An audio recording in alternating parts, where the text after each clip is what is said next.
Hello students, welcome to my educational platform and वो coaching classes. तो कैसे आप लोग फिलहाल अच्छे होंगे, मस्ती में होंगे, अपनी पढ़ाई को बिंदास तरीके से कर रहे होंगे स्टूडेंट। तो स्टूडेंट, जैसे कि हम जानते हैं, मैं छोटे से प्लेटफॉर्म के माध्यम से क्लास 10 वाले बच्चों को यूपी बोर्ड की प्रिपरेशन कराई जा रही है। ठीक उसी के लेकर आ चुका छोटा सेशन। आज के इस छोटे से सेशन के माध्यम से आज हम डिस्कस करने वाले क्लास 10 वाले बच्चों के जो साइंस का टॉपिक है।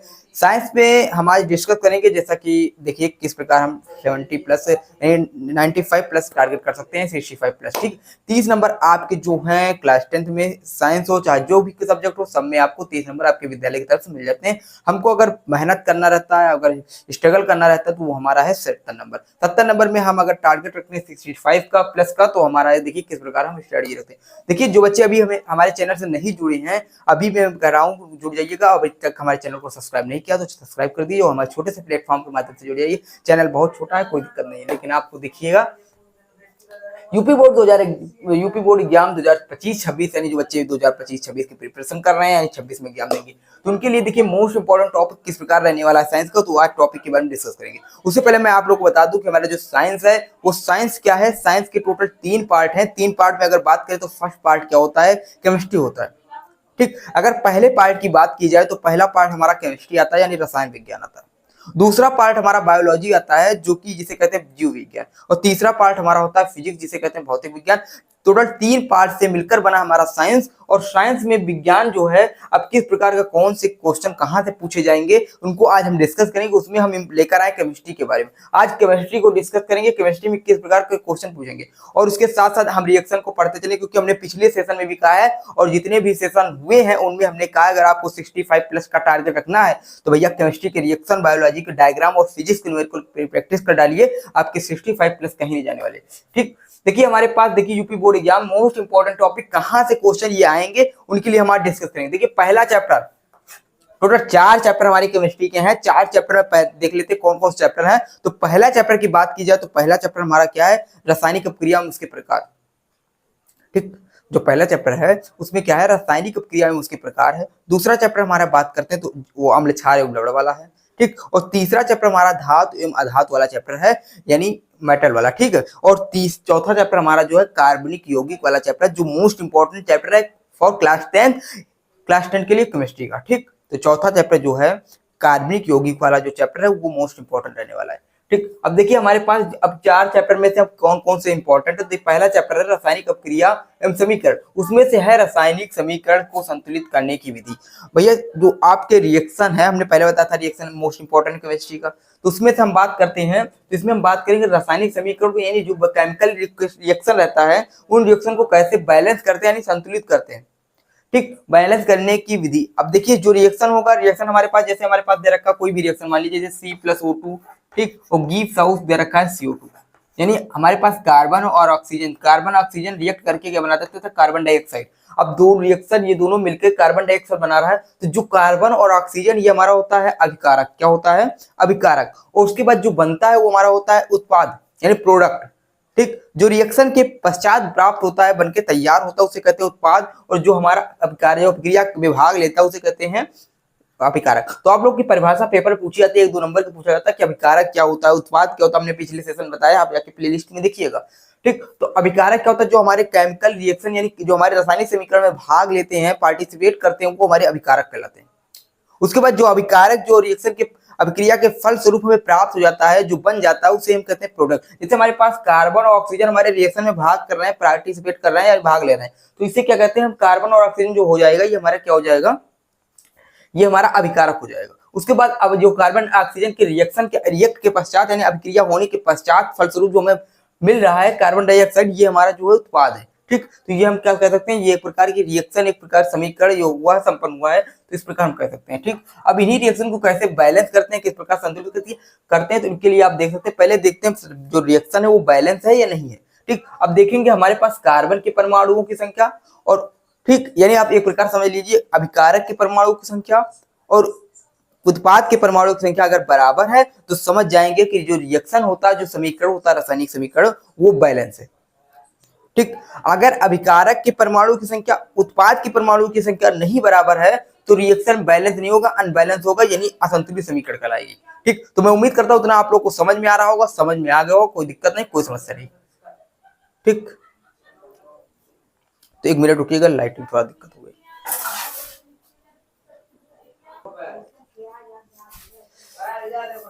तो 1 मिनट के लिए मैं थोड़ा चला गया था, कोई दिक्कत नहीं, आप लोग कोई समस्या नहीं रहेगी, ठीक है।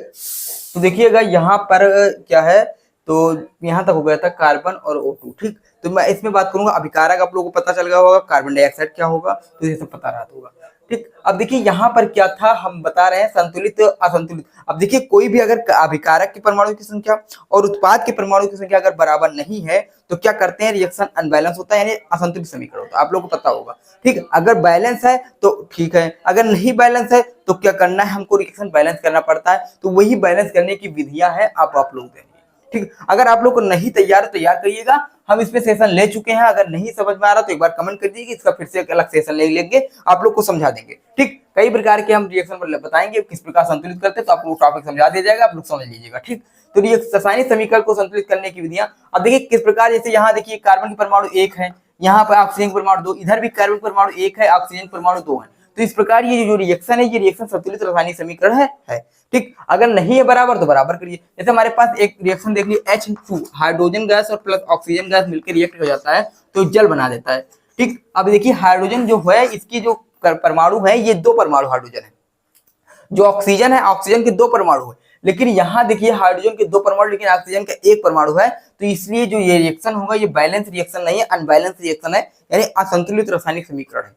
अब देखिए इनको कैसे बैलेंस करेंगे, तो देखिए यहाँ पर हाइड्रोजन के 2 परमाणु, तो इसे 2 से मल्टीप्लाई करा देंगे तो 2 दूना 4, ये 4 हो जाएगा, ठीक। यहाँ पे 2 में से मल्टीप्लाई करेंगे, 4 ये भी हो जाएगा, और ऑक्सीजन के 2 है तो ऑक्सीजन के 2 है, ठीक। कोई दिक्कत नहीं, आप लोग बैलेंस कर लीजिएगा। अगर नहीं समझ में आ रहा, नहीं समझे हैं बैलेंस करना, तो आप लोग कमेंट कर दीजिएगा, इसका अगला सेशन हम ले लेंगे, आपको अलग से समझा देंगे रिएक्शन कैसे बैलेंस करते हैं, ठीक। एक सेशन होगा कैसे बैलेंस करिए रिएक्शन, ठीक। तो आप लोग कमेंट करिएगा, अगर कमेंट आ रहे हैं तो हम करा देंगे इसका सेशन, ठीक। हमने कराया, पहले कराया है, आप लोग देख लीजिए जाके। तो देखिए उसमें आप बात करते हैं, दूसरा हमारे पास है, ठीक, संयोजन, वियोजन तथा विस्थापन, द्विविस्थापन अपक्रिया। भैया ये रिएक्शन मोस्ट इंपॉर्टेंट है, आप लोग टिक लगा के चलिएगा, अगर नहीं पढ़े हैं तो पढ़ लीजिएगा, ठीक। संयोजन, अब संयोजन अपक्रिया किस प्रकार पूछा जा सकता है, अगर संयोजन पूछा जाए संयोजन से, और तो इसका नेम चेंज करके पूछ लेते हैं बोर्ड एग्जाम में। कभी कभी क्या होता है, संयोजन नहीं पूछा जाता, वहां पूछा जाए संकलन अपक्रिया, वहां पूछा जाएगा योगात्मक अपक्रिया। तो इस प्रकार नेम चेंज करके भी आपसे बोर्ड एग्जाम में पूछा जाता है, तो कोई समस्या होने वाली नहीं। तो संयोजन अपक्रिया को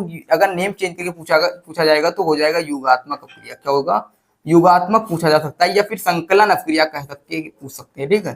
तो हो जाएगा योगात्मक अपक्रिया, संकलन अपक्रिया, इस प्रकार के आपके पूछे जा सकते हैं। उसके बाद क्या होता है, उसके बाद आपके आ जाते हैं वियोजन अपक्रिया। वियोजन में क्या होता है, देखिए संयोजन में क्या होता है, जोड़ते, जैसे अभी रिएक्शन जो कराए गए सब संयोजन अपक्रिया के हैं, 2 या 2 से अधिक अपकारक परमाणु आपस में संयुक्त होकर एकल उत्पाद का निर्माण करते हैं, यही अपक्रिया, यही रिएक्शन कहलाती है, संयोजन अपक्रिया कहलाती है, कोई दिक्कत होने वाली नहीं। तो इसके बाद बात करते हैं वियोजन अपक्रिया। वियोजन अपक्रिया क्या होता है, वियोजन अपक्रिया कुछ नहीं है, वियोजन में टूट जाते हैं, जैसे जल है, जल को गर्म करेंगे, हीट करेंगे तो 2 गैस में टूटेगा, हाइड्रोजन ऑक्सीजन, ठीक। उसी प्रकार कार्बन डाइऑक्साइड को हीट करेंगे तो कार्बन गैस निकलेगा और ऑक्सीजन गैस निकलेगा, ठीक। इस प्रकार हम समझ सकते हैं कि ये जो वियोजन होता है ये संयोजन का विपरीत होता है, ठीक है। इस प्रकार अब विस्थापन अपक्रिया मोस्ट इंपॉर्टेंट, विस्थापन अपक्रिया को भी हम देखेंगे, हमने पढ़ाया अगले सेशन में, आप जो कि प्लेलिस्ट में देखिएगा।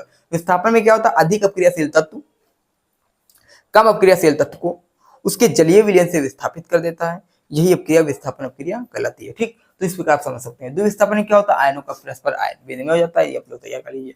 अम्ल क्या होता है, क्षार क्या होता है, लवण क्या होता है, इसकी परिभाषा तैयार कर लीजिए, ठीक, आप लोग तैयार कर लेंगे और उदाहरण सहित। अब देखिए अम्ल क्या होता है, अम्ल की परिभाषा आप लिख सकते हैं, अम्ल जलीय विलयन में H+ आयन देते हैं। अब अम्ल के जो उदाहरण है, जैसे अम्ल कौन कौन से हो जाएंगे, ठीक, तो लिख सकते हैं हाइड्रोक्लोरिक अम्ल HCl, ठीक है, सारे अम्ल के एग्जांपल आप दे सकते हैं, HCl हो जाएगा, एसिटिक अम्ल हो जाएगा। उसके बाद हमारे पास क्षार दें, तो क्षार वे होते हैं जो जलीय विलयन में OH- आयन देते हैं, हाइड्रोक्सिल आयन, ठीक, तो वो क्षार हो जाते हैं। लवण क्या होता है, जो अम्ल और क्षार को अगर रिएक्ट कराएंगे, दोनों को मिला देंगे तो हमारे पास लवण बनके तैयार हो जाएगा, वही क्या होता है लवण, ये साल्ट, ठीक। तो आप समझ जाएंगे, तो इसको आप तैयार करिए, पूरा चैप्टर है, चैप्टर में सबकी परिभाषा, और परिभाषा एक और तैयार करिएगा, सारी है बुक में होगी, तो उसमें आप सबके तैयारी के लिए हमने बता देंगे, ठीक, कोई दिक्कत नहीं, परिभाषा और उदाहरण सहित।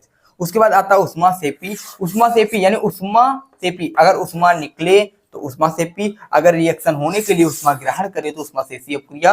आप सोखी खाक को सा को खा पढ़ लेते तो सोखी, सोखी यानी सोख ले, ठीक। तो आप लोग समझ जाइएगा उष्मा सोखी यानी उष्मा शोषी, तो उष्मा शोषी यानी उष्मा का अवशोषण कर ले, उष्मा परिग्रहण करके अगर रिएक्शन कर रहा है, रिएक्ट हो रहा है, समीकरण रिएक्शन हो रहा है, तो हम समझ जाएंगे उष्मा शोषी। अगर उष्मा निकल रहा है तो उष्मा सेपी। ठीक, इस प्रकार आप समझ सकते हैं। उसके बाद हमारे पास आता है बेकिंग सोडा।